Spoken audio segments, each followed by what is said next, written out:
Le plus souvent, les arbalètes tirent des carreaux, puissants, perforants, redoutables. Ces carreaux ont énormément d'avantages, mais pas que, il y a aussi des inconvénients. C'est une munition très encombrante et coûteuse car assez compliquée à produire, ce qui est compensé par le fait qu'ils sont réutilisables, mais pas toujours. Ils cassent souvent à l'impact, et ça peut aussi arriver d'en perdre, ce qui est très chiant, ça coûte cher. Réponse à la question, les carreaux sont-ils réutilisables? Oui, mais tant que tout se passe vraiment comme prévu, ce qui est loin d'être toujours le cas, évidemment. Toutes des choses qui font hésiter à appuyer sur la détente, par crainte de perdre un de ces quelques précieux carreaux qu'on a dans le carquois. Pas le genre de munitions qu'on tire à tout va. Et ça, ce n'est jamais bon pour la polyvalence d'une arme. En toute situation impliquant ou nécessitant une arme, il faut pouvoir tirer autant qu'on veut sur tout ce qu'on veut. S'il faut commencer à radiner sur les munitions, ça fout des complications. Et les complications, ça fout la merde. Et si aujourd'hui, avec les matériaux modernes et tout le tout-team, on doit encore se préoccuper de ça, je vous laisse imaginer le merdier que c'était au Moyen-Âge. Contre ce problème, il y a deux solutions, qui sont toutes les deux bien, à choisir selon ce qu'on veut. Faire des carreaux incassables, dans la mesure du possible, ce qui est plus ou moins possible selon les cas. Solution à choisir s'il faut conserver la puissance perforante. Comme son arbalète à lui, là, par exemple. Mais par contre, ça ne change rien au problème de disponibilité des munitions. Ou bien opter pour une arbalète fonctionnant avec des munitions gratuites ou presque. Solution qui diminue la puissance d'impact, mais résout parfaitement tous les autres problèmes cités avant. Voici pourquoi au XVIe siècle, ils en ont inventé une nouvelle catégorie, les arbalètes à jalets. Des arbalètes faites pour tirer des cailloux, balles de plomb ou d'acier, etc. Jalet signifiait galet en vieux français de l'époque, mais c'est resté le nom de l'arme jusqu'à nos jours. Pour l'arbalète, on dit encore jalet. En balistique, puissance d'impact, perforation, portée, tout ça. Les balles des arbalètes à jalets sont toujours inévitablement inférieures aux carreaux, car l'inertie, la longueur et la pointe d'acier des carreaux leur donnent des avantages balistiques que les balles n'ont pas. Par exemple, une arbalète à jalets ne peut pas traverser de protection balistique, contrairement aux carreaux. Mais les balles ont un sacré paquet d'avantages. Munitions beaucoup moins encombrantes, on peut facilement en avoir plusieurs dizaines dans les poches, contre seulement quelques carreaux dans un carquois. Si elles s'abîment à l'impact, on s'en fout, et de ne pas les retrouver après avoir tiré, on s'en fout. Surtout si on charge l'arbalète avec des cailloux et des écrous rouillés. Ouais, ça marche bien ça, les écrous rouillés. La forme la plus connue, la moins méconnue, c'est ça. Une arbalète à corde double, dotée de deux piliers pour faire de l'espace, et au milieu une poche en cuir dans laquelle on charge le projectile après avoir armé la corde. La tension fait resserrer la poche sur la balle et l'empêche de tomber. Très souvent arbrier courbé pour que la corde ne la touche pas, arc légèrement formé en V pour laisser passer les bastos, et des viseurs. À cette époque, les arbalètes à carreaux classiques n'en avaient généralement pas, car pas besoin. Le fût du carreau aligné vers la cible sert de viseur. Mais avec une arbalète à jalets, là, les viseurs sont indispensables.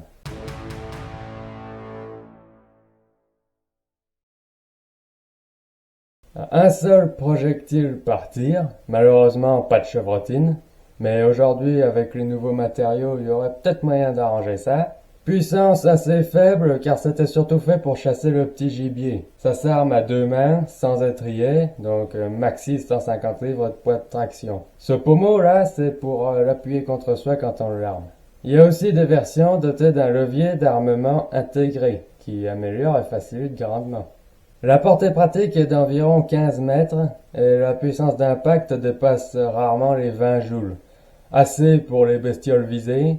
Létal pour un homme si ça arrive dans la tête, mais sans plus. Enfin, ça c'est en général, hein. Mais comme toujours chez les arbalètes, il y en existe des tas et des tas de formes différentes, ayant toutes sortes de puissances et de portées. N'importe quoi entre une crotte de moineau à 5 mètres et un boulet de canon à 50 mètres. Et tout ce qu'il peut y avoir entre ces deux extrêmes.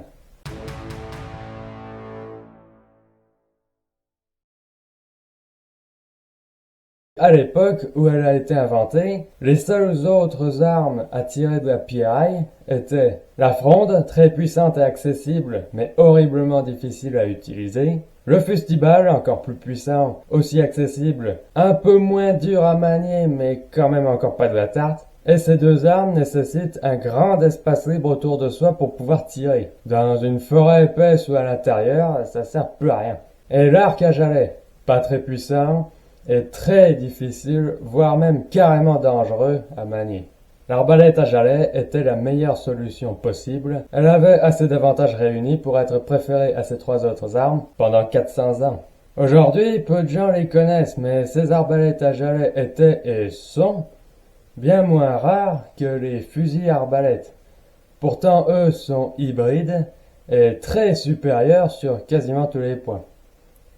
Elles étaient très utilisées par les civils, principalement pour la chasse au petit gibier, du XVIe au XIXe siècle, autant par les aristos que par les bracos. Mine de rien, les arbalètes à jalets sont une partie importante de l'arbalèsterie. Il y en existe de toutes sortes et de toutes tailles et puissances, du balestrin à l'artillerie. Beaucoup utilisés jadis, il y en a quelques rares versions modernes. La première arbalète à élastique de l'histoire, créée par Richard Hodges en 1848, était une arbalète à jalets. Et pendant la Première Guerre mondiale, deux arbalètes à jalets de grande taille furent créées pour balancer des grenades dans les tranchées d'en face. La première était aussi à élastique, la Leech Trench Catapult britannique. La deuxième fonctionnait à base de ressorts de torsion, la sauterelle type A française.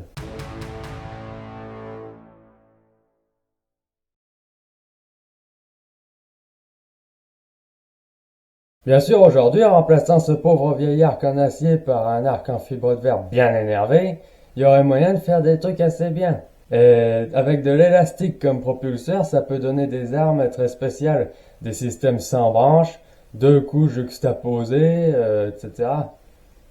Mais contrairement aux fusils arbalètes qui ne demandent qu'à devenir l'arme du futur par ses nombreuses qualités inégalées, l'arbalète à jalets est moins avantagée de nos jours car elle est égalée, voire même largement dépassée par plusieurs nouvelles armes qui sont aussi en vente libre. Les armes à air ou à gaz comprimé, munitions pas chères et aussi puissantes, mais qui ont bien plus de portée et incomparablement plus confortables à manier, carabine à air pour les armes d'épaule, pistolet ou revolver à CO2 pour les armes de poing. Une arbalète de poing à jalets, c'est monocoup et une portée pratique de quelques mètres à peine. Alors qu'un bon pistolet à gaz comme celui-là, c'est 16 coups dans le chargeur et 50 mètres de portée pratique. Et ça ne demande presque pas d'entretien, pas plus que l'arbalète. J'espère que ça vous aura plu.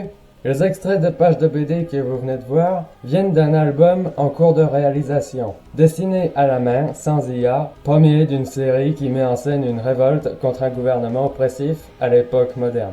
Aussi, n'hésitez pas à partager ce film ou d'autres de la chaîne si vous le pouvez, et à commenter, je répondrai à vos questions autant que possible. Merci, à la prochaine fois.